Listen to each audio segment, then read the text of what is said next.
BNC, America's Black News Channel. Watch 15 minutes. Share with everyone. Finally, news that speaks to us. Colon cancer is the third leading cause of cancer-related deaths for both men and women in the U.S. That number is even higher for African Americans, who are disproportionately affected by the disease and, yes, more likely to die from it. March is Colorectal Cancer Awareness Month, and here to talk about how we can best fight colon cancer is Dr. Adam Brown.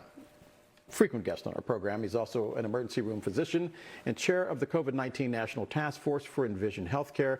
He's in Washington. Dr. Brown, what are some of the risk factors for developing colorectal cancer, and why does it affect Black and Brown America so much worse than it does others? Sure. Well, let's kind of go through first some of the risk factors. Some of the risk factors associated with colon cancer are smoking, diet, obesity. But one of the big ones is a lack of diagnosis, meaning screening for colon cancer. And I think this is where we start to see a convergence between what happens with Black and Brown Americans, especially Black and Brown men. Black and Brown men typically have less likelihood of having a doctor. About 33%, 31% of Black and Brown men do not have a primary care doctor, which is the entry point for screening. And if you aren't getting screened, your likelihood of having cancer at a less than treatable stage, meaning at a late stage, is much, much higher. So I believe that's some of the reason why we see Black and Brown communities having not only a higher rate of cancer, and of course there's other factors, but a lot of it has to do with getting screened, having the conversations with your doctors, getting the appropriate screening, and then of course being treated if you are positive for cancer. So Dale, that's some of the reasons for the causes of it, but that's also some of the reasons why we see that disparity occur within Black and Brown communities. I also want to take the time to knock down any myth that this is uncomfortable. I've had 2 colonoscopies, and I can tell you right now, the best sleep I ever had.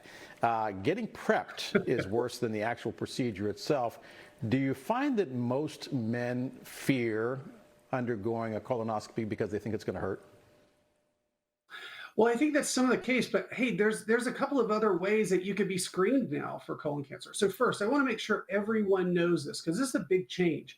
If you are 45 years of age or older, you should be screened for colon cancer. That's a change this year because we're seeing younger and younger people having colon cancer. And so the CDC and others have recommended that shift down to 45. So that's number one.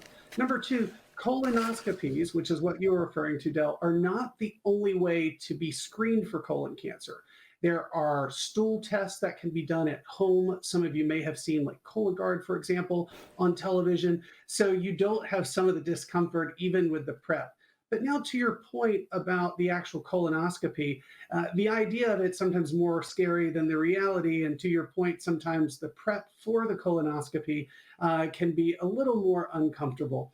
That said, when that procedure occurs, when you do get a colonoscopy as being shown on your screen now, typically as a patient, you're in a twilight type of sleep. You wake up, not even realize that it's happened. And it's a really good tool to detect whether or not you have cancer in your colon, in your large intestine, and also to see if you don't have it, but if you do have it, what then needs to be done.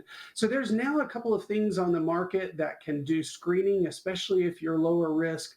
But the point here is if you're 45, go talk with your doctor, look up, if you don't have a doctor, go to My Health Finder with HHS or with the CDC to identify a clinic where you can find one and get screened. Very important message here.